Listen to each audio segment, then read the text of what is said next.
This video is sponsored by Vox Link, a new social media app designed by gamers for gamers, where you can find and communicate with players of a variety of miniature and tabletop games from all around the world. More about them later on in the video.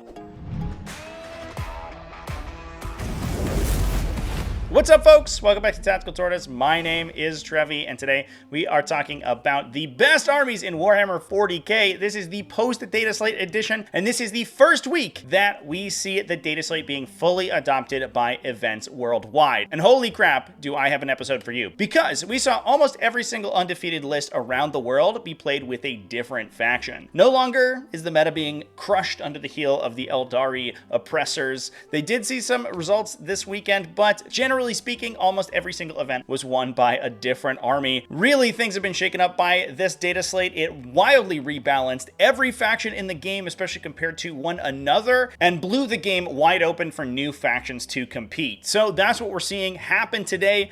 We're seeing a lot of diversity as players are working out the metagame, and we're going to see a very chaotic and a very diverse set of undefeated factions moving on into the not too distant future. So this is going to be a huge video. I'm going to be basically rapid firing these lists because we have so many to talk about from so many different factions, and let's dive right in. As always, if you enjoy my Warhammer 40k content, please drop a like in the video, subscribe on the channel, all that YouTube stuff. You know what's up, and let's talk about the best armies in Warhammer 40k, starting with Adeptus Astartes, which puts several players into undefeated brackets. We're going to jump first to the Warhammer 40k Throne of Skulls, where Piotr Hernla went undefeated with Deathwatch. This list was a combined arms list built around a Land Raider and a smattering of vehicles to transport large kill teams and veteran squads around. It was running a Captain, a Primaris Librarian, a Primaris Tech Marine, as well as a Watchmaster with the Tome of the Ectoclades. That Librarian had the Beacon Angelus for its free rapid ingress, and the Captain was running the Thief of Secrets for a little bit of a buff in melee. We then had a Deathwatch Veteran Squad, this one running Infernus Heavy Bolters in order to benefit from those special issue ammunition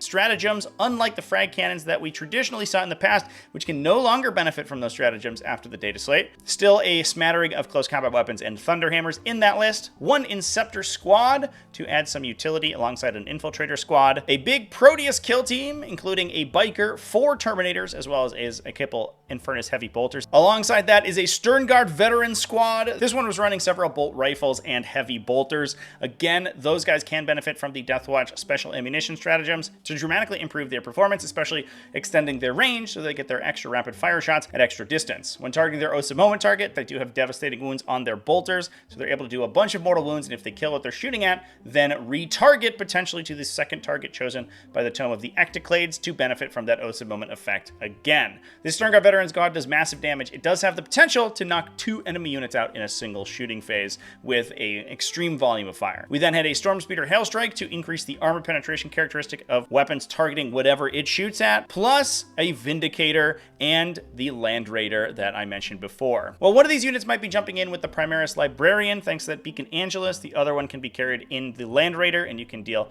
a pretty devastating alpha strike. Moving on to the War for the Forge GT, we had Larry Paladin go 5-0 with Dark Angels. This list is another one focusing on those now newly points decreased Land Raiders. This one was running Gladius Task Force with a Captain in Terminator armor rocking the Honor Vehement, a Chaplain in Terminator armor alongside 2 Land Raiders, one standard Godhammer pattern and 1 Land Raider Redeemer.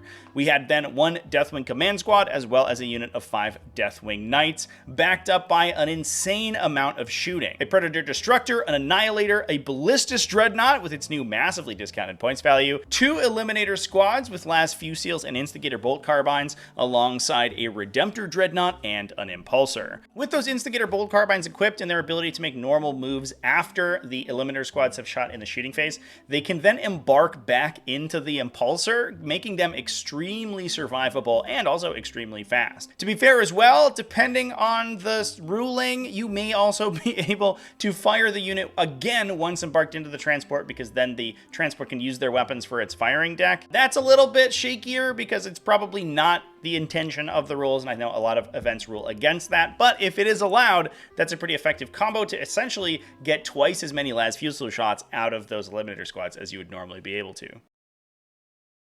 This video is brought to you by Vox Link, and if you've been watching this channel for a little while, you know that I presented Vox Link to you in the past. And with the help of everyone who watched those videos and jumped on the original Vox Link Kickstarter, that was actually fully funded and is now available for use. This is a social media app for gamers by gamers, and right now it gives you the option to browse a wide variety of gaming content. You can see things like painting tutorials, battle reports about a wide variety of miniatures games that you select when you register for the app. I especially appreciate that it has a news feed for specific games that you can sign up for, so you can see new news, community posts, and upcoming events for these games that you are specifically interested in. You can even then show off your own models to the community and get stuck in with some interesting discussions surrounding your favorite miniature games, all within Vox Link. Not only that, but you can also browse creators in specific categories. So if you want to see videos specifically about the games that you're interested in, you can see which creators are currently active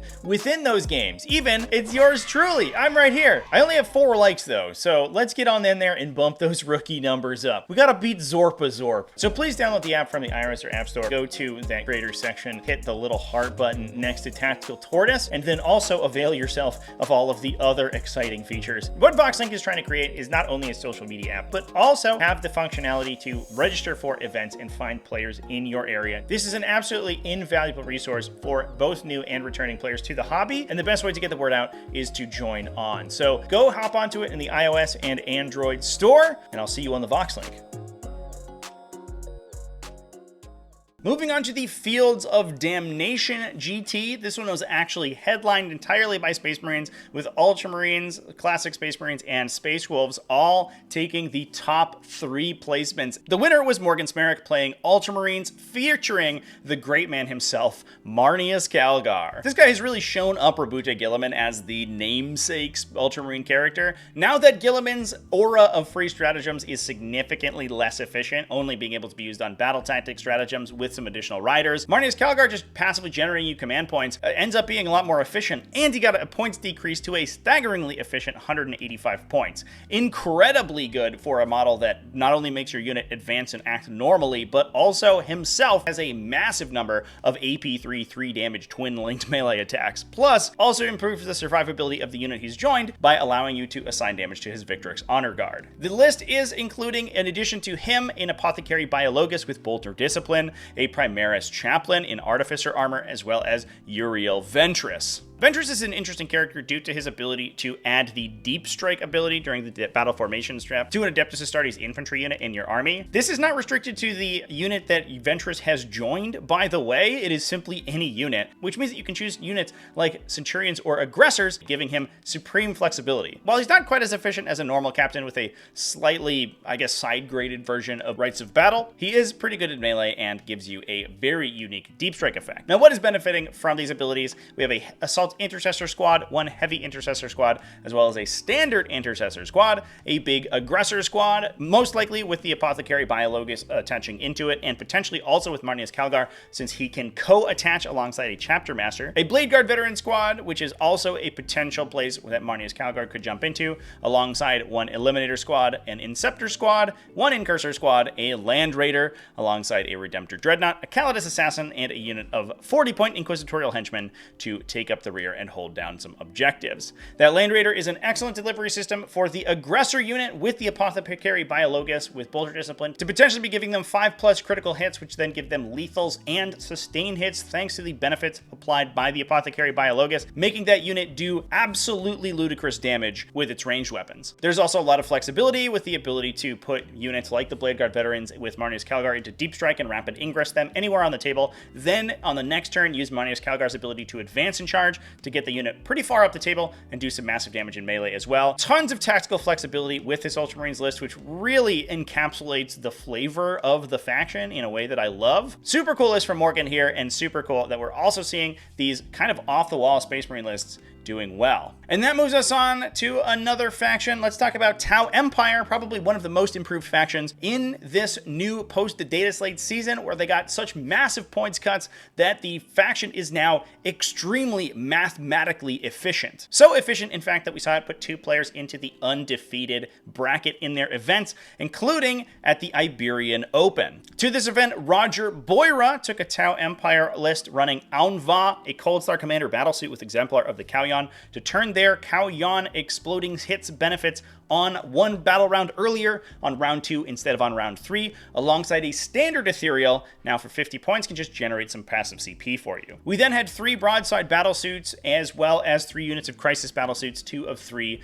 1 of 6. All of them with shield generators, shield drones, and cyclic ion blasters. We had a Ghost Keel battlesuit. These guys are excellent at being able to force some presence up the table. They're difficult to interact with. They have a 2+ save and can blank 2 incoming damage rolls with their stealth drones every game, and have lone operative and stealth on top of that, so they're hard to kill. You can't really do it from range. You have to get up in there in melee, and that just means that the crisis battlesuits are going to be able to counterpunch you and wipe away anything that you send to the center. Backing that up, we also had a Riptide battlesuit at its new massively discounted 180 points, alongside a ton of utility units. 2 individual Piranhas with fusion blasters, alongside 3 units of Tetras to guide for all of these big battlesuits and give them their full rerolls, plus Marker Light support, as well as a unit of Vespid Stingwings to act as a utility unit. Moving on from that, Thomas Ogden, the Tau extraordinaire himself, also went 5-0 with a Tau Empire list. This list was a lot different, focusing much heavier on the battlesuit commanders, running the great man himself, Commander Farsight, alongside Shadow Sun,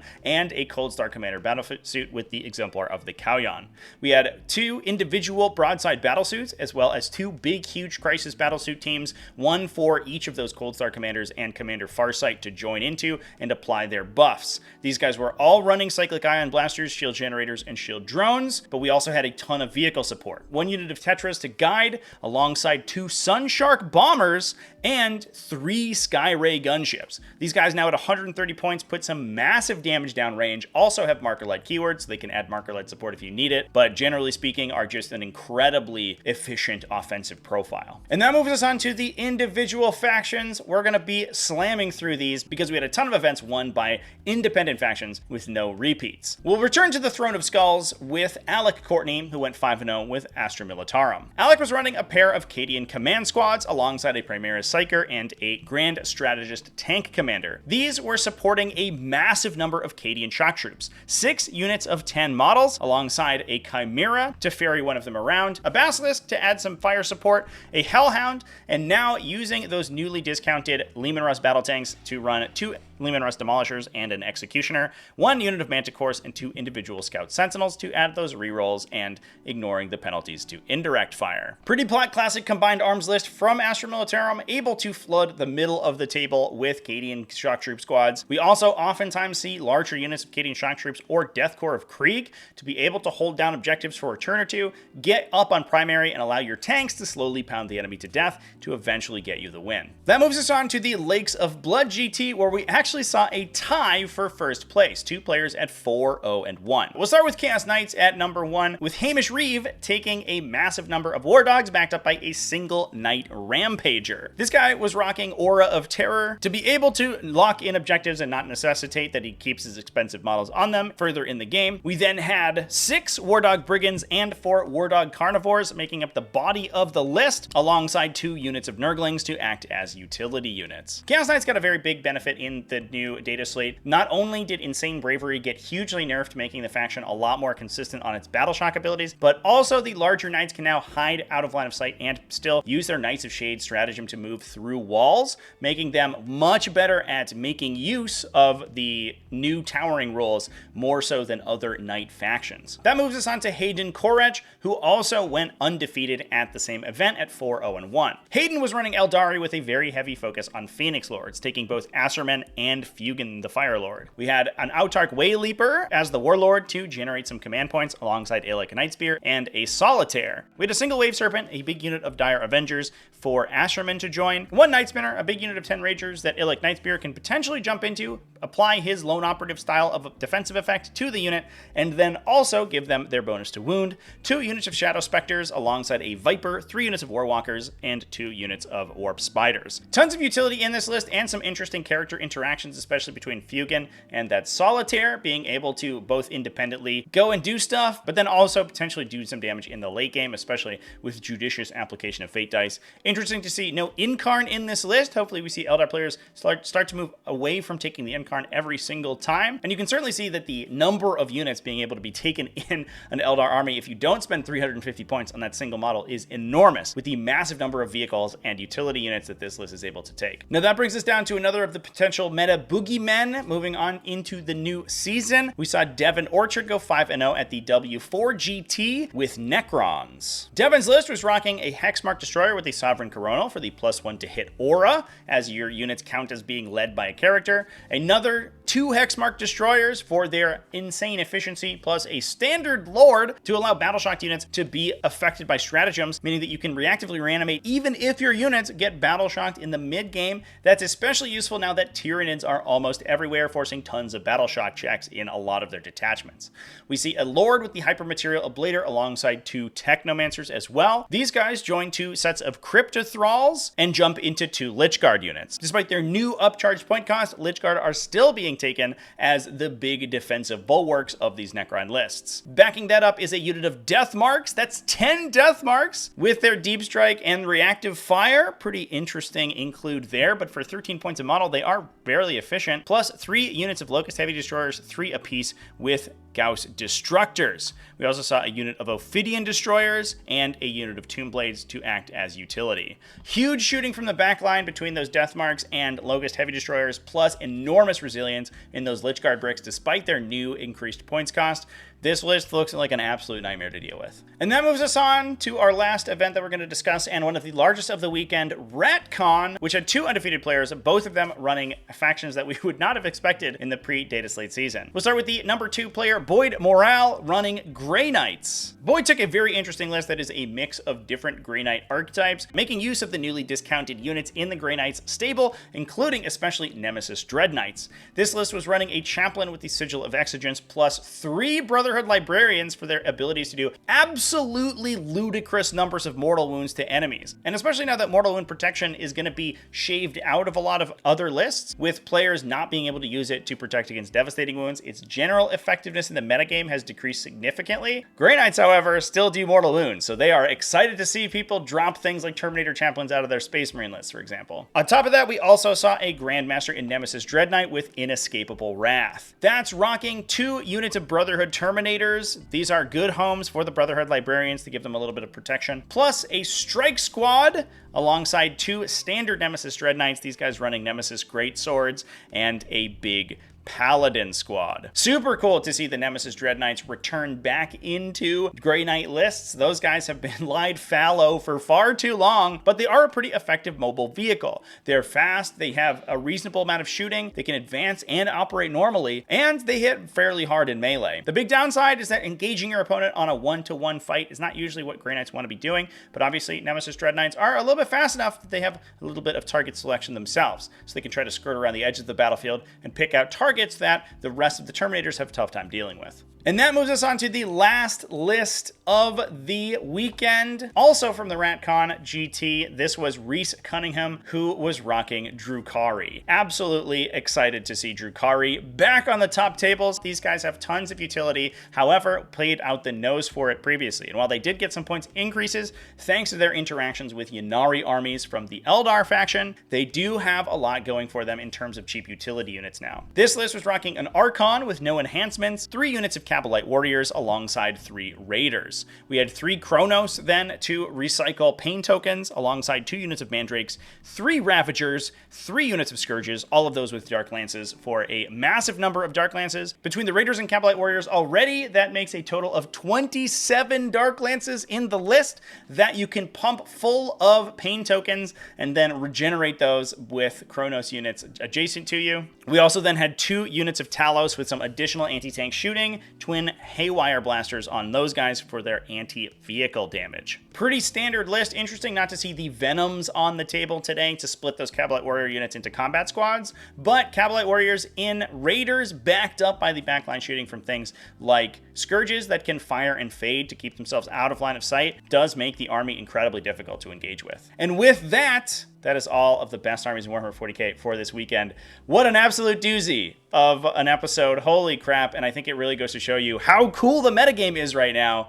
Oh my god, everything is wide open. We are finally done with a single faction being the only thing represented in tournaments. We'll see if things start to shake out in the next week or so, and we'll see if Eldar starts to sort of rekindle and reclaim some of their lost territory. I do think that they are still one of the best factions in the game, but other factions certainly have the opportunity to fight them, and Eldar players do have to be absolutely on their game. You can't make any mistakes with an Eldar army now with their newfound expensive points values if you want to win a 5-round tournament. Let me know down in the comment section what you think about these lists and which one your favorite is. Thanks for watching all the way to the end of the video. Big thanks to Vox Link for sponsoring the video, and thanks to everybody who supports the channel either over on Patreon at patreon.com/TacticalTortoise, YouTube channel members, Twitch subscribers. All you people are great and I love you. Remember to keep it classy, folks, and have happy wargaming.